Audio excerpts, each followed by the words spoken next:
we'll be there. And Robbie Head was also pleased with his day's work.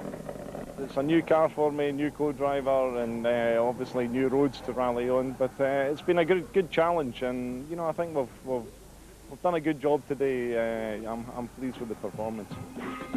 As untroubled in A6 and Zulu.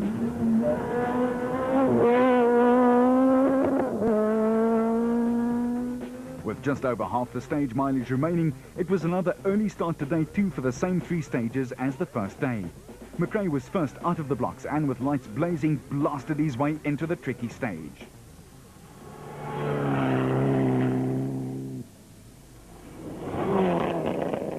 Serge Damso is a master of the day 2 charge. He did it by only 1 second. Enzo King was still hampered by his mysterious lack of power and was only 5th fastest.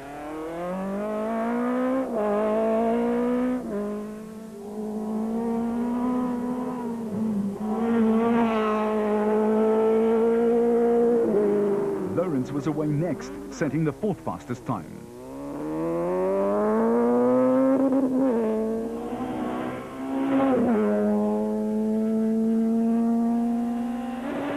Fecken was impressive, and he was within 5 ticks of the clock.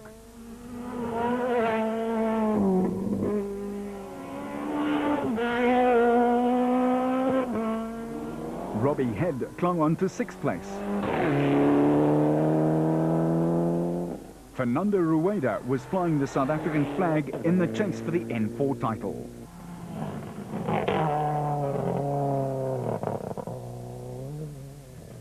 SA drivers and navigators mostly race with secret notes, which they receive just before the start of a rally. However, the world standard is to race with pace notes. Enzo's co-driver, Guy Hodgson, explains. A blind rally is where the route is completely secret. The navigator and driver have no knowledge of it whatsoever before the rally starts. The navigator is given a book, and the book contains many hundreds often of pages of diagrams of all the junctions that we have to follow. In other words, you start the stage, we're 6.2 kilometers into the special stage, and on a blind rally I would call the driver into this key junction left. Then 240 meters later we have to go for the kink left and right around a pole and rocks. Then 140 meters later, fork right around rocks and keep to the right. 340 meters later, a medium right bend over a crossroads with a caution.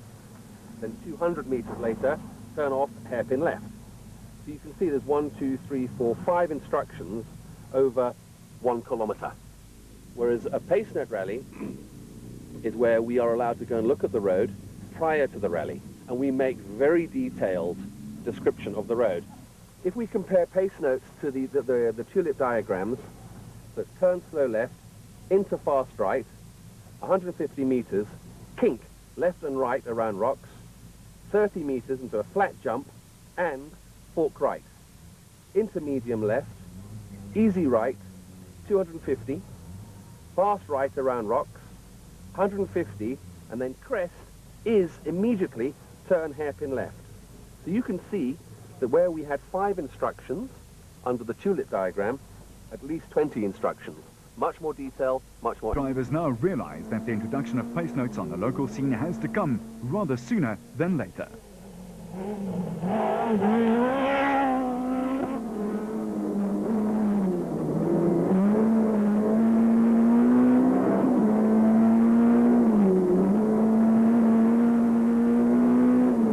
In all fairness, we're not professionals in the pace note side of it.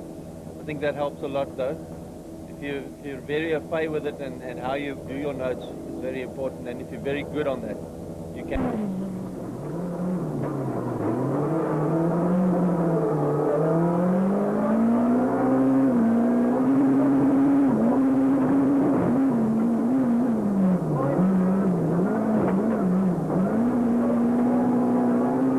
The pace notes is definitely levels out the experience between the guys. You know, I think being a young driver, the other guys have got a lot more experience than me, so this is nice, you know. Nice to know we're all on a even par now.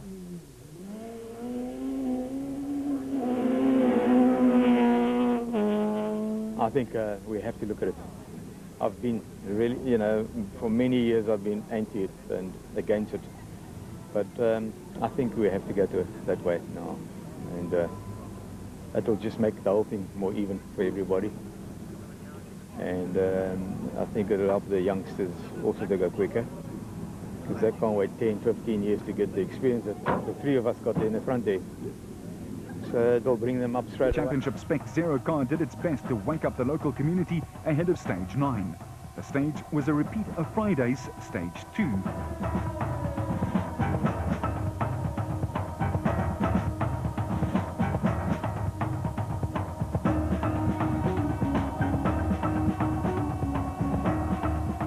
Wilkin was still mired at the bottom of the A7 rankings, but setting competitive times. Williams was dropping back a few seconds per stage, but held onto a comfortable second in class. Conversely, the pressure was easing by the K for JP Damso, well on his way to his third-class win. And the newly converted rally fans were loving it out there. Craig Trotted pretty much settled for second in class. And Mark Renier's Castrol Toyota was the class of the A6 field. The Zulu Rally then said goodbye to the scenic splendor of the Valley of 1,000 Hills and headed back to the Tongaat Hewlett stage at Umdloti. Run earlier as Stage 3, it was even more rocky and rough after being chewed up by 220 rally tires. The sweeping coastal stage was bathed in brilliant sunshine and spectators made the most of the summery weather. There was enough mileage left for the rally to be turned on its head. The pressure was squarely on Keane to get back up to Damso. He set the time 7 seconds faster than his first run the day before. Etienne Lawrence and Andre Vermeulen were the men on the move. They stormed through the stage intent on taking yet another top place. Keeping a cool head, Lawrence took his first stage win of the rally, and it was fast enough to demote Fecken to 5th.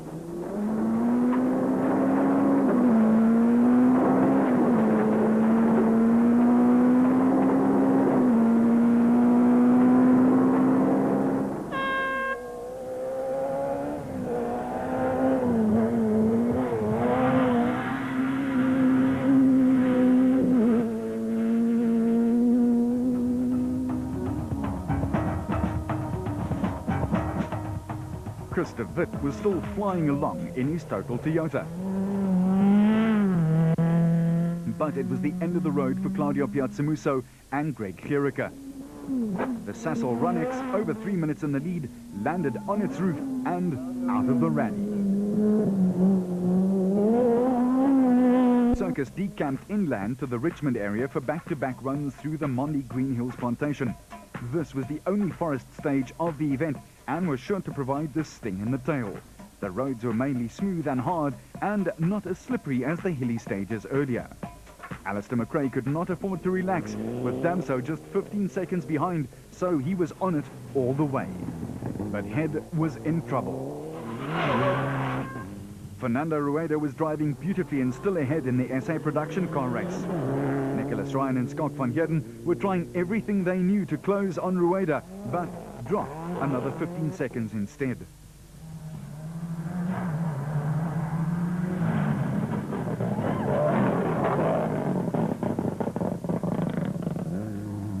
For Serge Damso and Robert Paisley, it was do or die time.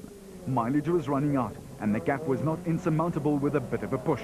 Still, without a win this year, Serge desperately needed the 25 points that go with the biggest trophy.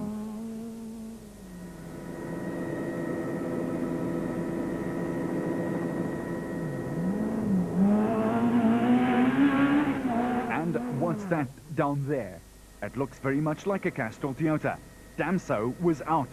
The car slid into a bank, flicked around and went back in head first. No points for Damso from this one either. Etienne Lawrence was a worried man. Got some sort of a gremlin.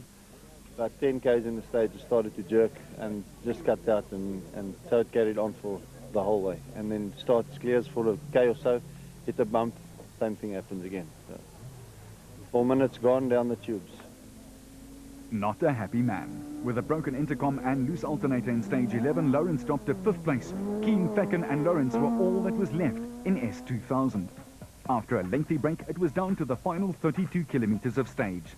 set around the rally village on top of a hill overlooking the stage and the valley below, spectators were riveted to their seats as the final showdown loomed.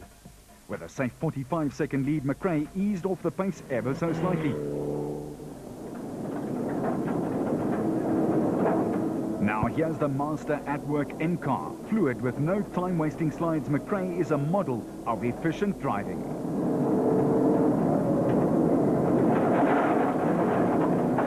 McRae and Nav Gordon Noble claimed their 5th stage win to seal an impressive victory.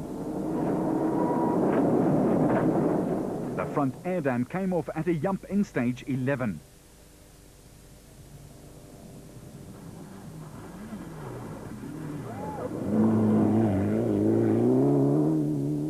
Enzo Keane had resigned himself to 2nd overall, but most importantly, he was the first SA driver home. Nicholas Ryan had time for one more enjoyable drive and retains the SA Production Car Championship lead with an increased margin. 1 minute for Fekkin.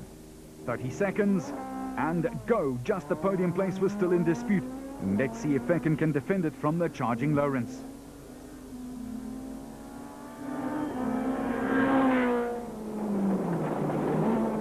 And no, he spun. The car was beached and Fekkin was out as well. Lawrence shot through the stage knowing the podium was his for the taking. That's if the car lasted. And it did. Robbie Head had last stage mechanical dramas and it dropped him to 4th overall.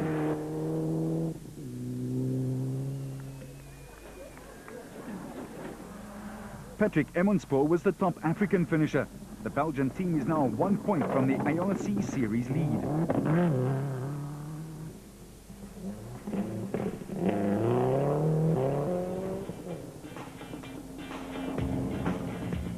Mohamed Musa and Henry Dearlove won class in 3.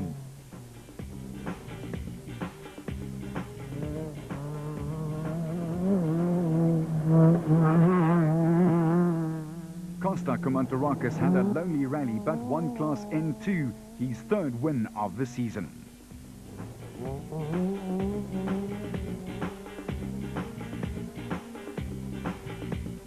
Gugu Zulu drove brilliantly all weekend. He led from start to finish and thoroughly deserved his A5 victory.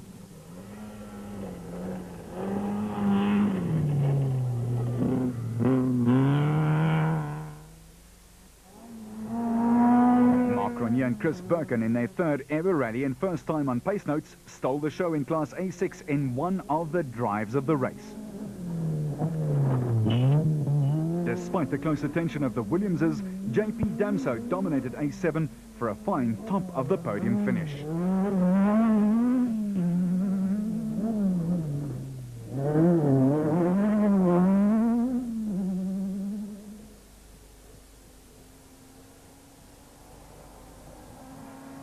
Throughout the rally, Enzo coped well with massive pressure. We were stressed on that last stage. Just knew we had to bring it to the end, and the engine was really tired, so no point revving it anymore. I wanted to finish this event above anything else, and I think I even told my team at the start of the event that I'll give away a win if I have to, but I have to finish. And it's great. Plans come together. For Enzo, it was his 3rd SA rally win from 4 events. Alistair McRae was thrilled with his weekend's work too. The whole rally, there's been very little between the rest of 2000 with Enzo and Serge and myself and Group N. You know, only 1 second here, 1 second there. Went into the last 2 stages, we had managed to get 16 seconds to Serge, and then unlucky for Serge, he slid off and I think damaged the front of the car, so we had 45 seconds over Enzo. It was just a matter of making sure you can do the last stage, which is always difficult. Champagne time for the podium finishers after a long, hard-fought Zulu Rally, South Africa. Alistair had a parting message for South African rally drivers. More right pedal and less left, that's all. Yeah. It's a good thing he's not a dance instructor. In the Sasol SA Rally Championship, Keane wins from Lawrence with Raider and Ryan next up. Both Mark Renier and Mohamed Musa claimed their first career title class wins.